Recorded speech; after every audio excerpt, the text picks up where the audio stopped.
இந்த வெங்காய குழம்பு நல்லா ஒயிட் ரைஸ் இருந்தது அப்படின்னா அதில் சாதத்தில் போட்டு சாப்பிடும் போது நீங்கள் எத்தனை தட்டு சாதம் சாப்பிட்டாலுமே உங்களுக்கு வந்து பத்தவே பத்தாது. அந்த அளவுக்கு டேஸ்ட் வந்து நல்ல ஜம்முன்னு இருக்கும். ஒரிஜினல் வெங்காய ஃப்ளேவரோட ரொம்ப நல்லாயிருக்கும். இட்லிக்கும் தோசைக்கும் இதை வச்சுட்டு சாப்பிடும் போது ரொம்ப நல்ல டேஸ்ட்டாக இருக்கும். வாங்க இதை எப்படி ஈஸியாகவும் நல்ல டேஸ்ட்டாகவும் எப்படி செய்யலாம் அப்படிங்கிறத வீடியோக்குள்ளே போய் பார்ப்போம். பாருங்கள், இந்த வெங்காய குழம்புக்கு கடலெண்ணெய் நல்லெண்ணெய் ஊற்றிக்கோங்க. ஆனால் நீங்கள் நல்லெண்ணெய் ஊற்றி செஞ்சிங்கன்னா ரொம்ப நல்ல டேஸ்ட்டாக இருக்கும்.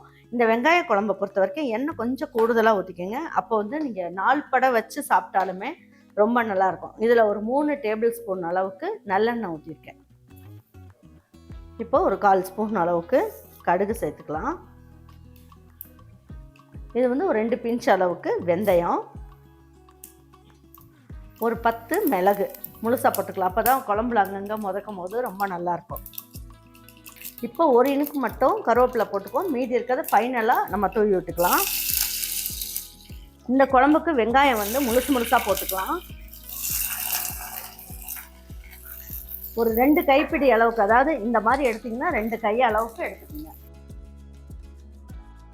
வெங்காய குழம்பாக இருந்தாலும் கொஞ்சம் பூண்டு போட்டிங்கன்னா நல்ல டேஸ்ட் இருக்கும். அதனால் கொஞ்சமாக பூண்டும் சேர்த்துக்கலாம். தட்டி போட வேணாம், முழுசாக போட்டுக்கலாம். அப்போ தான் வெங்காயமும் முழுசாக போட்டிருக்கோம், பூண்டும் முழுசாக போடும்போது நம்ம தயிர் சாதத்துக்குலாம் இந்த வெங்காயமும் பூண்டும் எடுத்து சாப்பிட்றதுக்கு ரொம்ப நல்லாயிருக்கும்.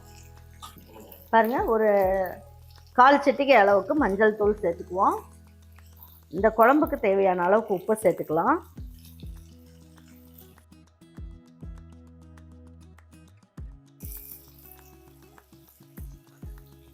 பாருங்கள், இந்த அளவுக்கு வெங்காயமும் பூண்டும் நல்லா வதக்கிக்குவோம். இப்போ இதுலேயே நான் என்ன பண்ண போகிறேன், தக்காளி 2 தக்காளி பேஸ்ட் மாதிரி அரைச்சது இருக்குது, அதையும் போட்டு நல்லா வதக்கிக்குவோம்.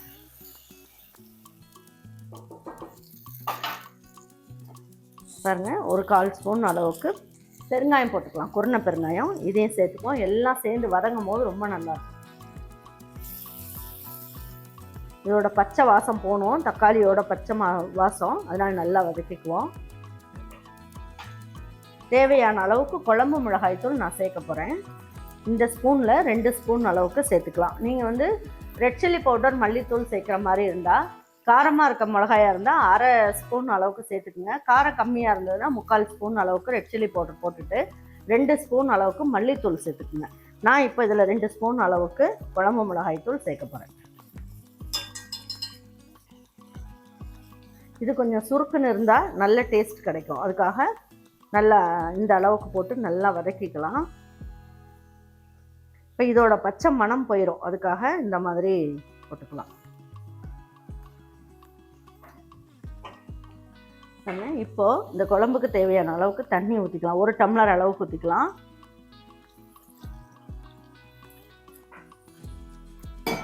இந்த அளவுக்கு இருந்தால் போதும். இப்போ எல்லாம் ஒன்றா சேர்ந்து நல்லா கொதிக்கிட்டோம். இப்போ தட்டை வச்சு மூடி வச்சிடலாம். இது ஒரு 3 நிமிஷம் நல்லா கொதிக்கிட்டோம். அதுக்குள்ளே புளி வந்து கரைச்சி வைக்காதவங்களாக இருந்தால் இந்த டைமில் ஒரு எலுமிச்சம்பழம் அளவுக்கு புளி, சின்ன எலுமிச்சம்பழம் அளவுக்கு புளி எடுத்து நல்லா கரைச்சி வடிகட்டி எடுத்து வச்சுக்கோங்க. நல்லா கெட்டியாகவே கரைச்சி வச்சுக்கலாம். பாருங்கள், இப்போ எடுத்து பார்க்கலாம். பாருங்கள், நல்லா கொதிச்சிட்ருக்கு பாருங்கள் குழம்பு. இப்போ இந்த ஸ்டேஜில் நான் கரைச்சி வச்ச புளி இதில் ஊற்றிடலாம். இன்னும் கொஞ்சம் தண்ணி ஊற்றிக்கலாம். இந்த பாத்திரத்தில் ஊற்றிக்கலாம். ஏன்னா நல்லா கொதித்து வரும்போது ரொம்ப நல்லாயிருக்கும்.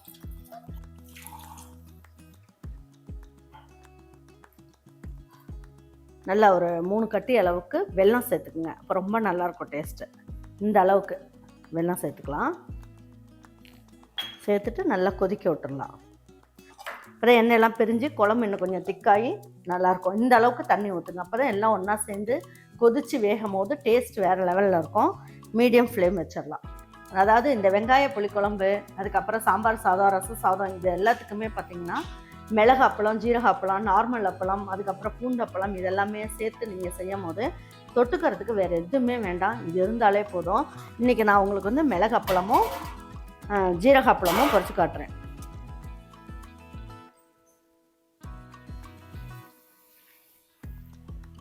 பாருங்க, மிளகு அப்பளம் இது நல்லா சுருக்குன்னு சூப்பராக இருக்கும்.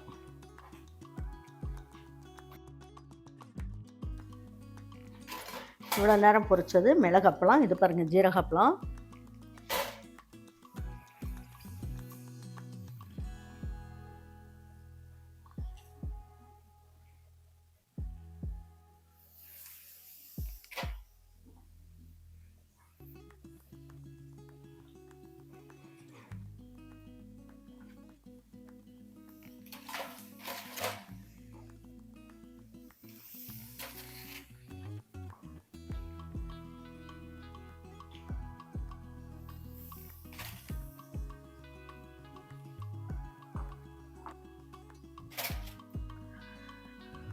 அதுங்க நம்மக்கிட்ட மிளகு அப்பளம், ஜீரக அப்பளம், நார்மல் அப்பளம், பூண்டு அப்பளம், நாக்கப்பளம் எல்லாமே இருக்குது.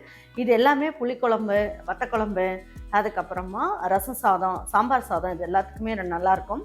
அதுக்கப்புறம் பாயாசம் வச்சுட்டு நார்மல் அப்பளத்தை அப்படியே உடச்சி போட்டு நீங்கள் சாப்பிட்டீங்கன்னு நீங்கள் அந்த அளவுக்கு டேஸ்ட்டு நல்லா ஜம்முன்னு இருக்கும். இது நம்மளுடைய அப்பளம் எல்லாமே நீங்கள் பொரித்து வச்சுட்டீங்க அப்படின்னா நீங்கள் ஒரு அப்பளத்தோடு முடிச்சிடலான்னு மட்டும் நினைக்காதீங்க. அப்படியே அப்பளம் போய்கிட்டே இருக்கும். அந்த அளவுக்கு டேஸ்ட் வந்து நல்லா ஜம்முன்னு இருக்கும். வேணுன்றவங்க வெப்சைட் வாட்ஸ்அப்பில் ஆர்டர் பண்ணி வாங்கிக்கிங்க. அதுங்க நல்லா ஸ்லோ ஃப்ளேமில் வச்சுருந்தேன். எண்ணெய் ஃபுல்லாக பிரிஞ்சு வந்துருச்சு. இதில் நல்லா ஃப்ரெஷ்ஷான கருவேப்பிலை இருக்குது இல்லைங்களா, இது கொஞ்சம் அப்படியே வச்சு போட்டுடலாம். நல்லா வாசனையாக இருக்கும் அது. வாங்க இப்போ எடுத்து வச்சு பரிமாறிக்குவோம். எண்ணெய் எல்லாம் நல்லா பிரிஞ்சு வந்துருச்சு பாருங்கள், ரொம்ப நல்லாயிருக்கும் டேஸ்ட்டு. பாருங்கள், சூப்பரான வெங்காய குழம்பு நல்லா அட்டகாசமாக ரெடி ஆகிடுச்சு பாருங்கள். இதில் ஒரு ஸ்பூன் போட்டு சாப்பிட்டிங்கனாலே போதும், ரொம்ப நல்லாயிருக்கும்.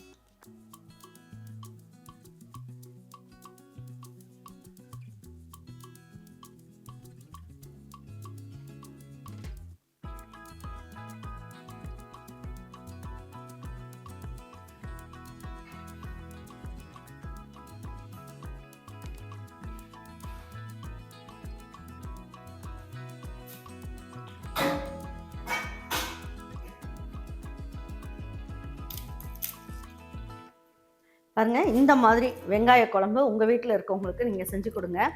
இது வந்து நீங்கள் பொங்கல் செஞ்சிங்கன்னா கூட இதை தொட்டுக்கிட்டு சாப்பிட்லாம், ரொம்ப அட்டகாசமாக இருக்கும்.